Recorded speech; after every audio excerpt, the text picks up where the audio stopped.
is the Journey Told podcast, and I'm your host, Sean Zanatti. I believe life is about the journey, not the destination.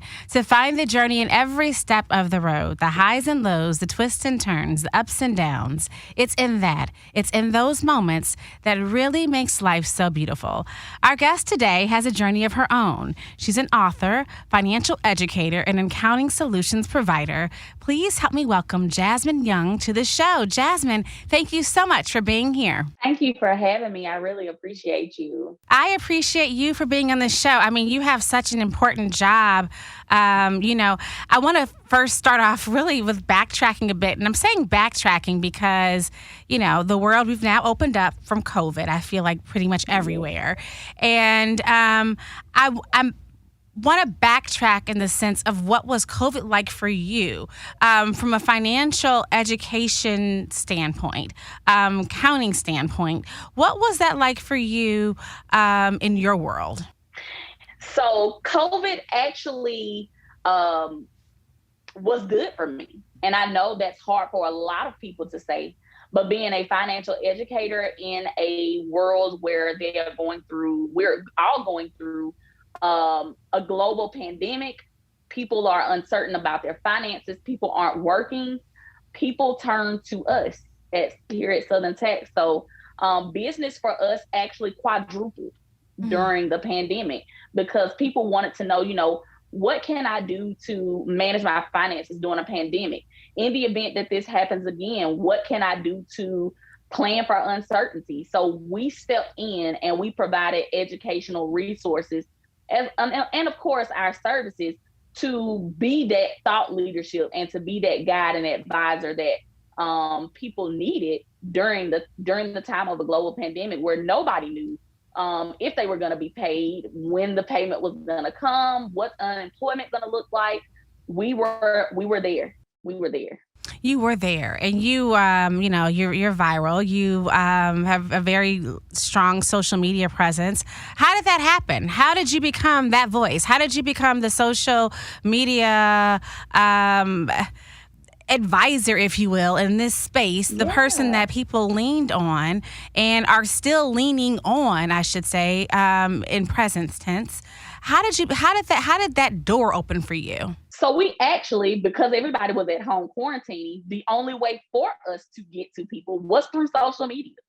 So we started doing lives on Instagram, Facebook, LinkedIn. We started tweeting a lot of information and people started to share our videos, which brought in, people that we weren't already serving. It brought other people in to say, hey, even though you're at home, here's this platform that's giving out educational resources as it relates to, budgeting, credit, taxes, retirement planning, estate planning, everything that you would need from a financial planning standpoint. We were giving information out over our social media accounts. We also hosted classes for people to attend. We've even lowered the classes to $5. You could come to a class for $5 and participate and get information on specific topics. So we basically used our virtualness, if you will, to get into the homes of people and provide them the advice that they needed. So it kind of worked out for us because when we started this firm 7 years ago, we started it with a virtual aspect in mind. We wanted to be able to serve people no matter where they were. So we had mechanisms in place already to be able to reach out to people, even if you weren't in Atlanta, even if you weren't in Alabama. We could talk to people over in Afghanistan because we had Zoom, we had social media, we had everything already in place. So when the pandemic happened, we simply acted in our role because we had planned for uncertainty. In the event that we're not able to meet with our clients, meet with our prospects, how are we going to get the information to them? So our business model, our virtual business model, actually catapulted us into the position to become the thought leadership during the time of the pandemic. And so was there something that happened? Was there a certain post, did a certain somebody pick it up? Like at what moment did it become viral? How did the viral wave happen for you? So we basically got on a schedule and started doing classes on a certain day at a certain time. And people started to catch on that, oh, this platform goes live on this day at this time. I wonder what's going to be the topic for this week. And people started to share that. We even broadcasted, hey, we're going to go live at this time. And people started to share and catch on, and it just began to build the audience. So once the audience began to build, then our calendar started to fill up with consultations. People wanted to talk one-on-one about what they could do individually in their own finances for us to help them. So it was literally like a word of mouth referral type thing, where we literally just used our platform, put ourselves on a schedule to say, hey, we're going to do a class there once every Thursday, and here it is. And it just went from It just went from there, and boy, did it go from there. yeah, it went. It went.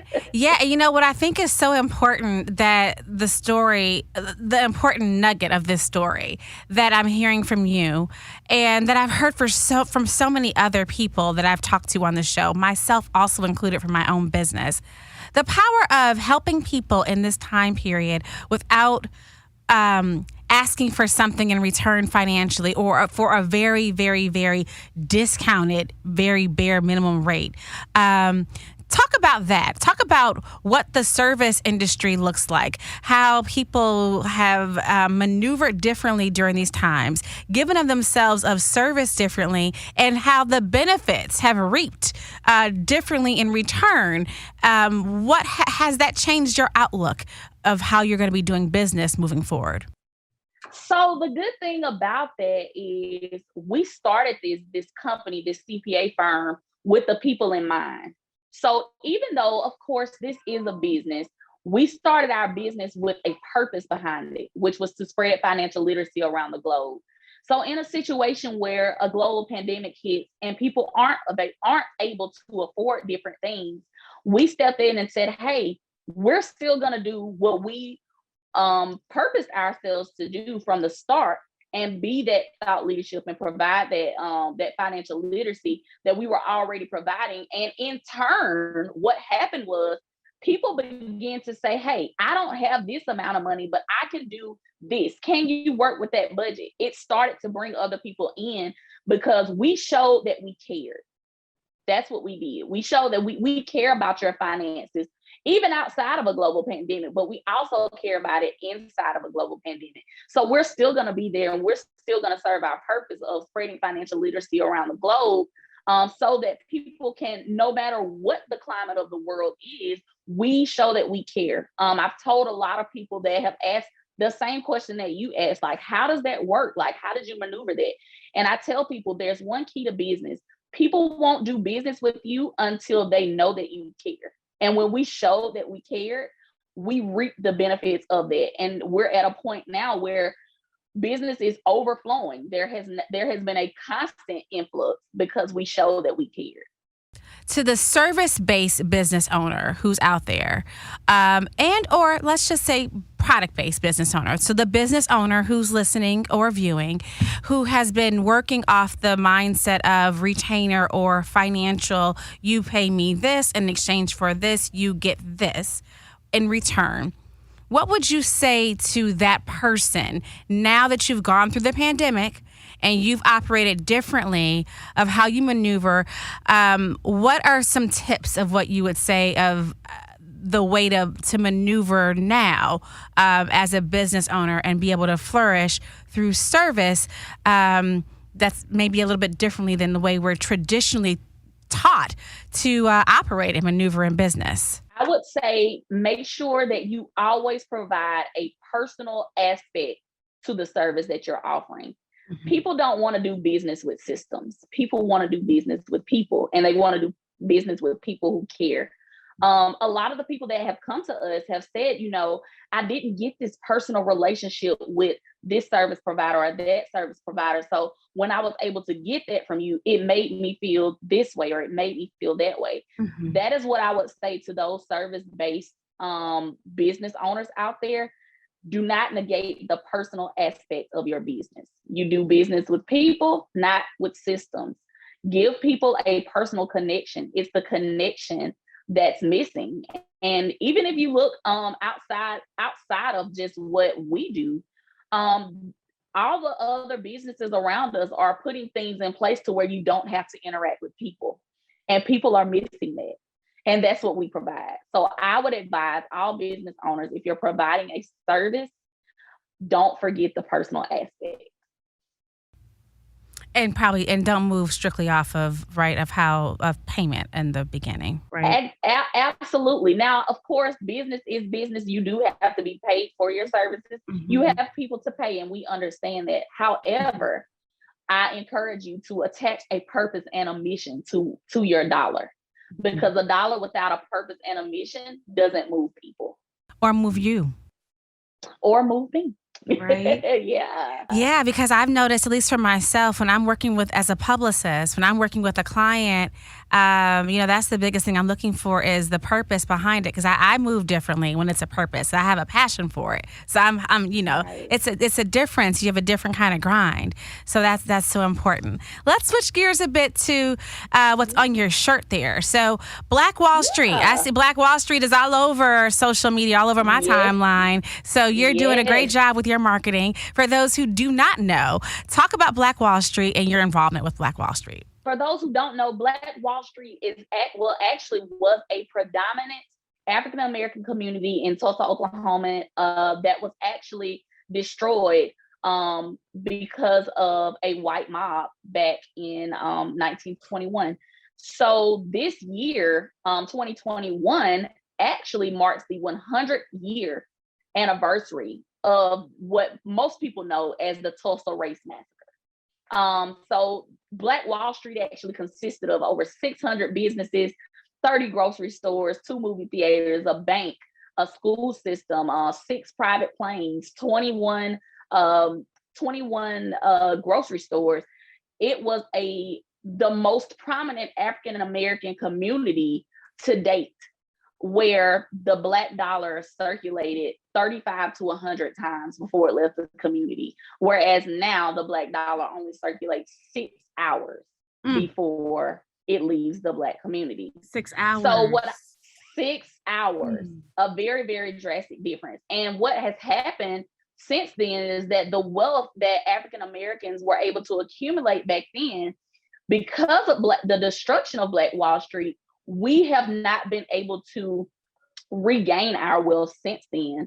And the wealth gap since that time has only grown.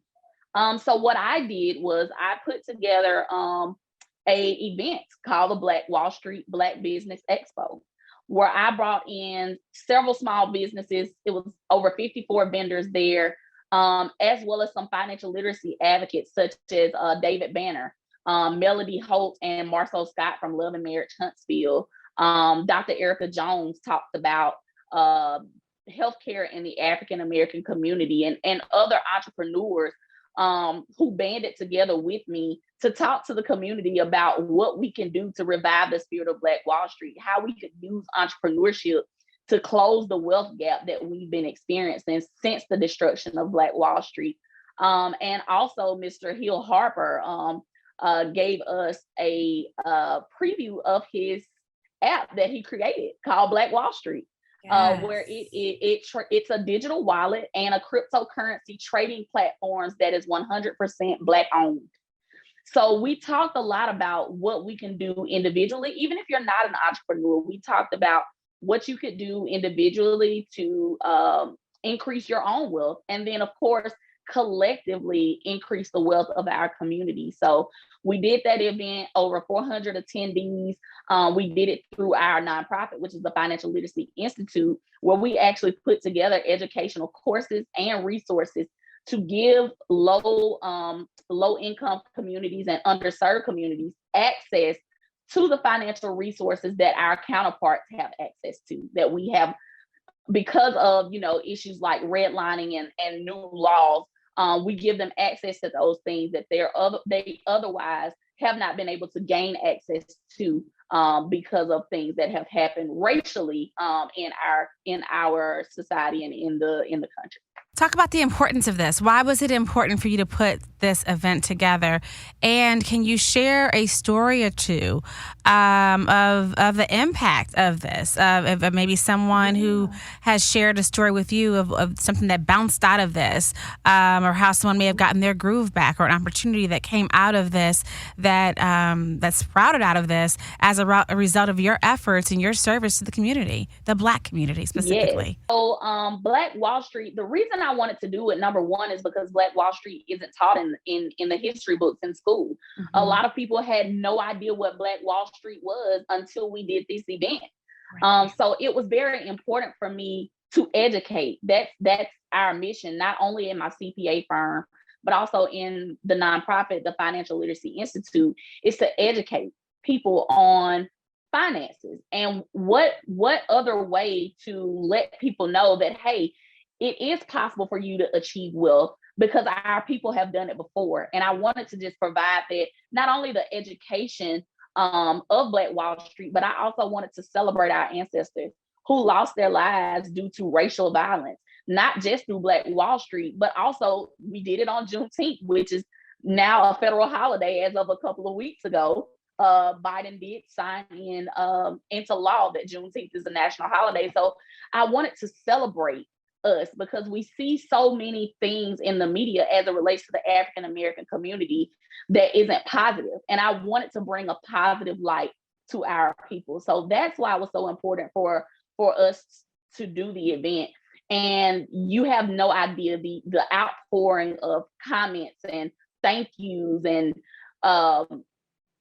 motivation that people have said this event gave them. Some people were uncertain about whether or not they should become an entrepreneur because they didn't know who they could go to.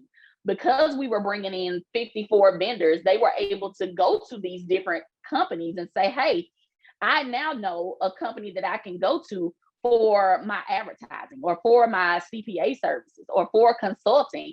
And not only do I know somebody that looks like me that does it. And that's what we wanted to provide, and we were able to do that 10 times over. Tell me about you, your mindset. How do you stay focused? How do you stay grounded? And how do you give back to yourself? I can hear your passion as you're talking, and I'm a passionate person with what I do. How do you find the time to dive into you? So I actually have to make time because I do, like you said, I do so much for my community. I'm always thinking about other people. How can I help other people be better? So I have to constantly remind myself and make myself take time for me. And I do that by meditating. I love water. It's the summertime, so going to the pool. I like to write. I like nature, being outside, sitting on my back deck. Those type things, or just taking a moment to not be on my devices, not answer emails, not answer phone calls, and just meditate and be thankful for where I am in that moment. So it's a mindfulness piece that comes into play that I have to be mindful of, for the lack of a better word, to make sure that I am well within myself so that I can give back. So you always want to reflect inward so you can project outward. So I have to constantly remind myself that, hey, while you're taking care of others, don't neglect self. Speaking of that, when you're doing that and you're in these modes of where you're giving to others and you're not neglecting yourself, do you find yourself is there a certain something that you do every day that you just can't live without? Is it a certain a certain practice that you do every day, a certain thing that you may journal? Do you vision board? What do you do? What's your world like for you? So my thing in the mornings is getting up and meditating. I meditate on all 7 of my chakras. Okay. And I have affirmations. I speak those affirmations over myself. I light my candles. I light my incense. And I give thanks to the Most High. And then I'm able to start my day. And that's a routine thing that helps to center me so that I know that going into my day, I'm prepared for whatever is coming my way. And I can definitely tell the difference when I get up and I don't do it and I rush into my day. It always comes back to bite me like, hey, you didn't do your affirmations this morning. You didn't take care of self. So it is very it's calming to me. At the same time, it's also uplifting to me, because it helps me to prepare for others. Can you share those affirmations with us? Do you mind? Oh my goodness. It's very personal. It's Okay. actually 7 of them for all 7 chakras. It's a lot of people who are getting into, chakra healing, they get so confused on what to say. So I actually let my inner self lead me on that day to whatever it is that I need. So my affirmation today may not be the affirmation tomorrow, because I get in tune with my spirit to see exactly what it is that I need. In other words, you ask the spirit, you ask the universe, Yeah. how can I go within? And then Yeah. then you're spiritually led, and what is told to you, you speak off of that and ask for affirmations based off of that. Yeah, I do. That is I go to beautiful. my higher power and figure it out together. Yes. Can you talk about that voice, that inner voice that you just call it the higher power? Some call it the universe, some call it The God, some universe. call it, Yeah. everyone has different words of what they may call that voice. Some call it their angels. But Yeah. when did you hear that voice? When did you know that that voice was your guiding voice? And how often do you always listen? So the first time I heard it was actually in 8th grade. I didn't know that that's what it was at the time. I would say around maybe 3 years ago, I realized what the voice was. But I've always been a seer. I've always seen things. I've always heard things.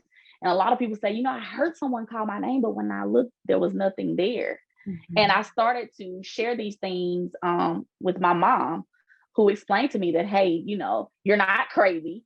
Yeah. This is something that runs in the family. I did not know that this was a gift on my mom's side. So when I told her this and realized that it was a gift, I started to study it all the way back to my ancestors, all the way back to my roots in Africa.